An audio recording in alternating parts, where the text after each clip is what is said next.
Let's start. Today we are going to discuss uses of infinitive. Uses of infinitive. सबसे पहले तो आप लोगों को ये मालूम होना चाहिए कि इन्फिनेटिव एक्चुअल में होता क्या है। मैंने आपको बता दिया इन्फिनेटिव दो प्रकार का होता है। The first one is bare infinitive. क्या होता है? Bare infinitive. और जो दूसरा होता है बेटे वो होता है टू इन्फिनेटिव। क्या होता है? To infinitive. देखिए यहाँ जितने आप लोग ये चीज इस्तेमाल करेंगे ना, इन सब का अलग अलग नाम भी मिलेगा। कई जगह इसका मिलेगा पार्शियल इन्फिनेटिव, कई जगह इसका मिलेगा फुल इन्फिनेटिव। ठीक है, तो यहाँ बेसिकली इन्फिनेटिव में बेसिकली हम एक चीज मानते हैं। ठीक है, इन्फिनेटिव में हम ये मानते हैं कि अगर बेयर इन्फिनेटिव है तो v1 का इस्तेमाल हुआ होगा, और टू इन्फिनेटिव है तो 2 + v1 का इस्तेमाल हुआ होगा। ठीक है, यानी कि बेयर इन्फिनेटिव में v1 का इस्तेमाल हुआ होगा और टू इन्फिनेटिव में टू इन्फिनेटिव का। कई जगह इसको जो है ना, इसको बेटे इसको हम बोलते हैं फुल इन्फिनेटिव। क्या बोलते हैं? फुल इन्फिनेटिव भी बोलते हैं। कि देखिए जब जैसे अलग अलग जो जगह होती हैं, अलग अलग जगहों पे अलग अलग उसमें इनका जो है अलग अलग मीनिंग भी होता है, अलग अलग यूसेज भी होता है। तो इसी प्रकार से कई जगह इसको फुल इन्फिनेटिव, तो bare infinitive v1, to infinitive 2 + v1। दूसरा बेटे ये तो है एक्टिव में। ठीक है, ये एक्टिव स्ट्रक्चर है। अगर इसके पैसिव स्ट्रक्चर आप कहेंगे तो इसका पैसिव स्ट्रक्चर होता है 2b v3। ठीक है, और इसका पैसिव स्ट्रक्चर होता है खाली b + v3। ठीक है, तो इनके पैसिव स्ट्रक्चर भी इस्तेमाल किए जाते हैं आप लोगों के। ठीक है, ये वर्ब ये जब है, क्योंकि देखो कहीं ना कहीं चाहे ये वर्ब से बनी हुई कोई चीजें हो, हालांकि मैं मानता हूं ये वर्ब से बने हुए नाउन है या ये वर्ब से बने हुए एडजेक्टिव हैं, लेकिन बेसिकली अगर मैं कहूं, ठीक है, अगर मैं कहूं तो आप लोग एक चीज पाएंगे इन दोनों चीजों में कि ये कहीं ना कहीं वर्ब का काम जरूर करती हैं। और अगर ये वर्ब का काम करती हैं तो आपको इन दोनों बातों का आप लोगों को विशेष ध्यान रखना पड़ेगा। ठीक है, वैसे इसके एक दो रूप और भी होते हैं इन्फिनेटिव के, वो बहुत रेयर यूज होते हैं। एक यूज होता है टू बी v1 ing, ये भी इन्फिनेटिव का रूप होता है। एक होता है to have v3, to have plus verb की थर्ड फॉर्म, ये भी इन्फिनेटिव का ही रूप होता है। याद रखिएगा, मतलब क्या कहा है मैंने, टू बी + v1 ing भी टू बी के साथ v1 ing इस्तेमाल करेंगे, ये भी इन्फिनेटिव का रूप होता है। टू हैव के साथ वर्ब की थर्ड फॉर्म इस्तेमाल करेंगे, ये भी इन्फिनेटिव का ही रूप होता है। Is that clear? उसके बाद जब हम कहें, देखिए बेटा एक बात याद रखिएगा, अगर हमने सबसे पहली बात है, देखो जैसे मैं एक सेंटेंस लिखूं, आप लोग जरा ध्यान से देखिएगा उस सेंटेंस को।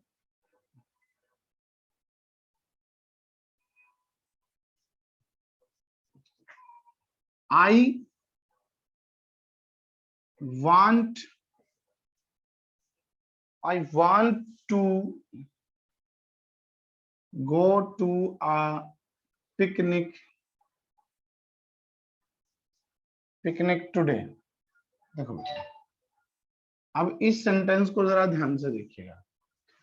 आई want to go to a picnic today, मैं आज एक पिकनिक पे जाना चाहता हूँ। ठीक है, लेकिन मैं देखो अब मैं क्या दूं, इस सेंटेंस का नेगेटिव बनाना है आपको, नेगेटिव। ठीक है, अब इसका जो नेगेटिव है वो दो तरीके से बनेगा। कितने तरीके से? दो तरीके से। पहला नेगेटिव तो आप लोग ये इस्तेमाल कर देंगे। ठीक है, पहला जो नेगेटिव होगा, पहला नेगेटिव वो आप किस तरीके से इस्तेमाल करेंगे कि I don't want to go to a picnic. ये पॉइंट बेटा ध्यान से समझ गए ना, बहुत इंपॉर्टेंट पॉइंट है। I don't want to go to picnic today, ठीक है। और एक सेंटेंस में और लिखता हूं, इन दोनों का अंतर समझिएगा। एक सेंटेंस में लिखता हूं I want not to go to picnic today. ये दो सेंटेंस मैंने आप लोगों के सामने लिखे, दोनों के दोनों नेगेटिव हैं। आप लोगों को भी पता है ये भी नेगेटिव मीनिंग दे रहा है, ये भी नेगेटिव मीनिंग दे रहा है। अंतर क्या है दोनों के अंदर, वो अंतर आप लोगों को देखना है, अंतर। और वो अंतर कैसे पता चलेगा कि वो अंतर देखना है कि नहीं देखना है, कैसे पता चलेगा, वो जरा ध्यान से देखिएगा बेटा। देखो मैंने यहाँ नेगेटिव बनाया है वॉन्ट को, और यहाँ नेगेटिव बनाया है मैंने गो को। यानी पहले सेंटेंस में मैं नहीं चाहता, मैं चाहता ही नहीं मैं आज जाऊं। देखो भाई आज जाना है पिकनिक पे या नहीं जाना है वो मैं नहीं चाहता, मैं चाह नहीं रहा हूं, मैं वोंट वर्ब नहीं कर रहा हूं। इसमें मैं चाह रहा हूं, मैं चाहता हूं कि मैं आज पिकनिक पे ना जाऊं। ध्यान से सुनना दोनों का फर्क। आज पिकनिक पे जाना है मैं ये नहीं चाहता, और इसमें है ये मेरी पसंद है कि मैं आज पिकनिक पे ना जाऊं, मैं कहीं और जाऊं। यहां मैं इस पूरे एक्शन को नहीं चाहता, ध्यान से सुनो। यहां मैं इस पूरी स्टेटमेंट को नहीं चाहता, और यहां सिर्फ मैं जाना नहीं, बस मैं यही चाहता हूं कि आज मैं ना जाऊं। और उसमें आज मुझे जाना है लेकिन मेरी कोई इच्छा नहीं है, मैं चाहता नहीं हूं। इन दोनों के बीच अंतर ध्यान से समझिएगा, बहुत इंपॉर्टेंट, बहुत ही ज्यादा इंपॉर्टेंट आप लोगों का ये जो है डिफरेंस है, ठीक है। तो मैं फिर दोबारा से कह रहा हूं कि I want not to go picnic today. और ध्यान रखें जब भी किसी भी इंफिनिटिव को, ये पॉइंट आप लोगों के लिए है, ध्यान दें कि जब भी किसी भी इंफिनिटिव को आप लोगों ने नेगेटिव बनाना है, क्या करना है, जब भी किसी भी आप लोगों ने इंफिनिटिव को नेगेटिव बनाना है, तो उस नेगेटिव बनाने के लिए आपको जो नोट जोड़ना है ना, वो हमेशा टू से पहले जुड़ेगा। किससे? टू से पहले जुड़ेगा, ठीक है। जैसे आप लोगों ने नरेशन में कभी पढ़ा होगा, they ask me not to go there. देखो ध्यान से सुनो, they asked me not to go there. अब आपको दो ऑप्शन मिलते हैं, एक तो मिलता है नॉट टू गो और एक मिलता है टू नॉट गो। ये वाला गलत हो जाता है, ये वाला सही हो जाता है, क्योंकि ये जो 2+V1 है, ठीक है, ये जो 2+V1 है, ये आप लोगों का क्या है, इन्फिनिटिव है। और इन्फिनिटिव से पहले क्या आता है, नोट आता है। क्या आता है बेटे, इन्फिनिटिव से पहले क्या आएगा, नोट आएगा। क्लियर है? Is that clear? This point is yes sir. जी। देखिए अब हम एक एरर लिखते हैं प्रीवियस ईयर में आया हुआ, वो एरर हम जरा देखते हैं वो एरर क्या है, ठीक है। देखो पीपल, सेंटेंस था ये, पीपल शुड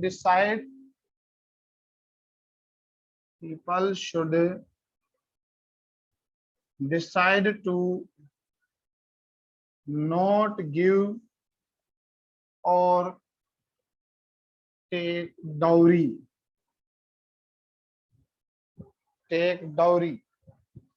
बताओ भाई ये सेंटेंस था, इसमें क्या गलती है? नोट टू आएगा सर, टू नोट की जगह। एकदम बढ़िया बेटे। यहाँ जो है टू नोट की बजाय क्या जाएगा, नोट टू, ठीक है।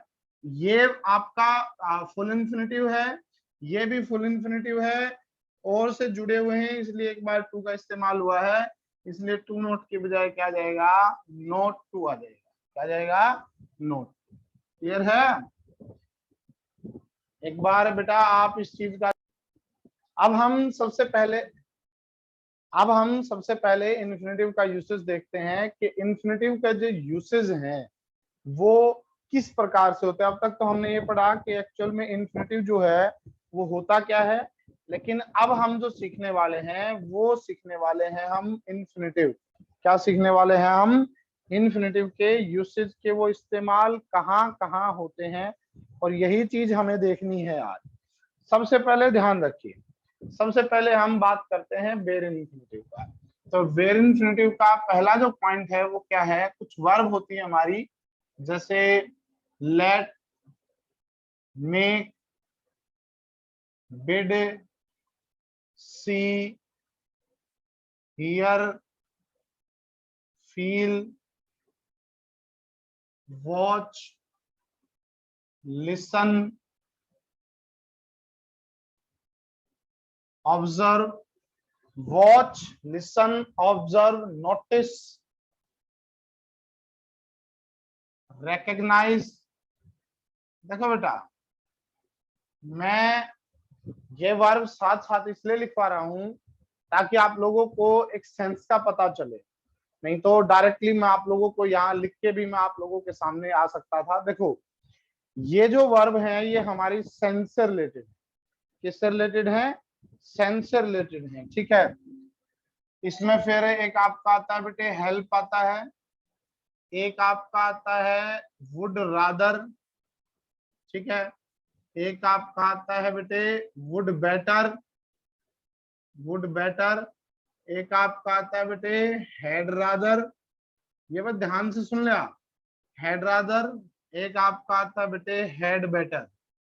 ठीक है, ये आप लोगों के, एक तो इन चीजों को आप लोगों ने ध्यान देना है, इन पे आता है। ठीक है, एक आता है रादर देन, ये जो मैं लिखवा रहा हूं ना इनके डायरेक्ट सेंटेंस आते हैं। ठीक है, एक आता है रादर देन और एक आता आपका नीड नॉट और डेयर नॉट। ठीक है, ये याद रखिएगा, नीडन और डेरेंट। ये मैं देखो डायरेक्टली मैं इसको नीड और डेयर को मैं आप लोगों में मोडाल में भी एक्सप्लेन कर सकता था, लेकिन नहीं। ठीक है, चलिए ठीक है, तो ये जितनी चीज मैंने लिखी है इन चीजों के साथ, ठीक है, आप लोगों का इस्तेमाल होता है सीधा सीधा बेयर इन्फिनेटिव, यानी कि इन सब के साथ आप लोगों का इस्तेमाल होगा V1 विदाउट एनी टू और एनी वर्ड, बिना किसी वर्ड के। ठीक है, बात समझ में आ गई, क्लियर है। देखो क्या है, चलो बेटा ये जो चीजें है ना इनमें बड़ा कंफ्यूजन होता है, इनमें चीजें थोड़ी सी कॉम्प्लिकेटेड होकर आप लोगों के सामने आती हैं। जैसे मैं कह दूं, देखो एक sentence, it is raining outside, it is raining outside, you had better. देखना, मतलब एग्जामिनर गलती कैसे करेगा वो देखना आप। ठीक है, वो लिख के देगा कि you had better stayed here, you had better stayed here, इस तरीके से आपको लिख के देगा कि it is raining outside, you had better stayed here, कि बाहर बारिश हो रही है, आप अच्छा रहेंगे कि आप लोग जो है यहाँ रहें। अब हम क्या गलती करते हैं, ध्यान से सुनेगा, हम लोग जो गलती करते हैं वो क्या करते हैं कि जब हम हेड देख लेते हैं, क्या देख लेते हैं, हम हेड देख लेते हैं, मान के चलो ये अगर अलग अलग पार्ट में दोनों एरर आ गई, एक पार्ट में ये आ गई, एक पार्ट में ये आ गई, यानी ये आपका ए पार्ट है, ये बी पार्ट है और ये सी पार्ट है, डी पार्ट है आपका, नो एरर। तो हम लोग क्या करते हैं जनरली कि भाई हमने यहाँ देखा कि यहाँ है प्रेजेंट, हमने देखा कि यहाँ प्रेजेंट है, तो हम प्रेजेंट के लिए हम हेड को गलत कर देते हैं, यानी पार्ट नंबर बी में गलत कर देंगे। अगर उस चीज पे ध्यान नहीं जाता तो हम क्या करते हैं भाई, देखो हेड दे रखा है, हेड के साथ वर्ब की थर्ड फॉर्म भी दे रखी है, क्या है, हेड के साथ वर्ब की थर्ड फॉर्म भी दे रखी है, तो मतलब सेंटेंस ठीक है। फिर हम गलती यहाँ करेंगे कि इट वॉज रेनिंग, हम या वॉज कर देंगे। क्यों, हम कहेंगे कि भाई दो पार्ट में एरर हमारा हो नहीं सकता, और हम यही एक गड़बड़ कर देंगे, यही एग्जामिनर हमारा नंबर काट लेगा। आप लोगों को मालूम होना चाहिए कि हेड बेटर एक मोडाल की तरह काम करता है, तो उसमें स्टेड नहीं आएगा, यहाँ क्या आ जाएगा बेटे, स्टे आ जाएगा। क्या आ जाएगा, stay. You had better stay here. Is that clear?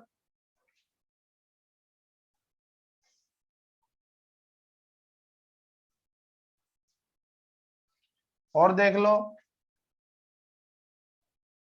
with his jokes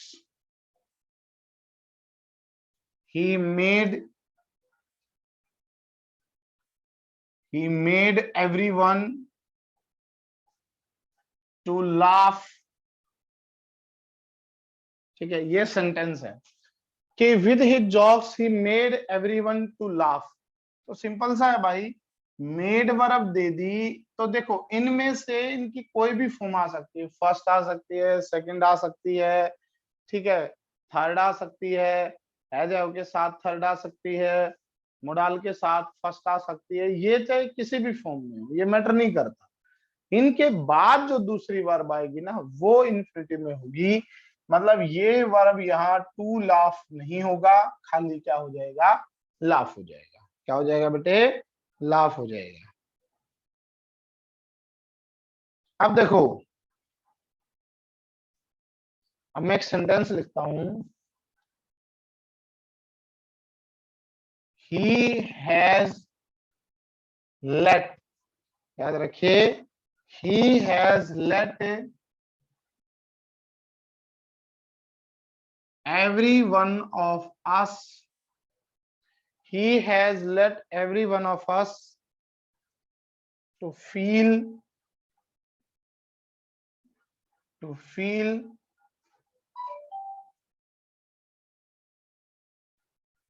embarrassed, to feel embarrassed with his behavior, with his behavior। ये सेंटेंस है। अब कईयों के बच्चों या कई बच्चों के सामने अगर मैं सेंटेंस लिख दूं ना बेटे, कईयों के सामने लिख दूं, तो कईयों को तो यही नहीं पता कि लेट जो है ना, लेट एक वर्ब होता है। बस उन्होंने रटा हुआ है कि लेट के बाद ऑब्जेक्टिव केस आता है। बहुत सारे टीचर्स ने या बहुत सारे बच्चों ने सिर्फ एक चीज रटी है कि लेट जो होता है ना, लेट के बाद हमेशा ऑब्जेक्टिव केस आता है, बस let him, let him, let him, और कुछ वो याद रखते ही नहीं। या तो उसको वॉइस में याद रख सकते हैं कि लेटस का हम चेंज कैसे करना है, या लेट प्लस ऑब्जेक्टिव का हमें चेंज कैसे करना है, लेकिन ऐसा नहीं है। यू शुड हैव रिमेम्बर्ड, आप लोगों को वो चीजें याद होनी ही होनी चाहिए। बात समझ आ गई? क्लियर है? हाँ बेटा, क्लियर है? Yes sir. तो यहाँ देखो, ये जो लेट है ये है वर्ब की थर्ड फॉर्म, क्योंकि लेट की तीनों फॉर्म सेम होती हैं, तो ये वर्ब की थर्ड फॉर्म है। यहाँ हैज है, एवरी वन ऑफ अस, ठीक है, एवरी वन ऑफ अस का मतलब है, यहाँ देखो ये ऑब्जेक्टिव केस, टू फील नहीं आएगा, फील आ जाएगा, ठीक है, क्योंकि लेट के बाद जो दूसरी वर्ब है वो बेयर इन्फिनिटिव में इस्तेमाल होगी, टू इन्फिनिटिव में इस्तेमाल नहीं होगी। क्लियर है? इसमें जो आप लोगों को इंपॉर्टेंट पॉइंट याद रखना है वो याद रखना है बेटे, याद रखिए, सी, हियर, फील और वॉच, फील और वॉच, इन सब के बाद देखो V1 तो इस्तेमाल होता ही है भाई, V1 तो होता ही है, इसकी बजाय हम कई बार V1 के साथ ING भी इस्तेमाल कर सकते हैं, ये परमिशन होती है सिर्फ इन चार वर्ब्स के साथ। जैसे आई saw him go, आई saw him go, ये भी सही है। तो जैसे मैं लिख दूं आई saw him going, ठीक है, आई saw him going, ये भी सही है। बेटे हरियाणा का जो एग्जाम हुआ है, पिछले 3 एग्जाम्स में यहाँ ब्लैंक पूछा गया है, या तो यहाँ सो वर्ब डाली गई है, ठीक है, या फिर इनमें से कोई वर्ब डाली गई है, डायरेक्ट इन्फिनेटिव का ब्लैंक पूछा गया है। ठीक है, अगर दोनों हो, मान लिया ऑप्शन में दोनों मिल जाए, तो प्रेफरेंस आप V1 यानी के बेयर इन्फिनेटिव को देंगे। अगर ये नहीं है तो आप V1 ING के को भी जो है प्रेफर कर सकते हैं। बात समझ आ गई?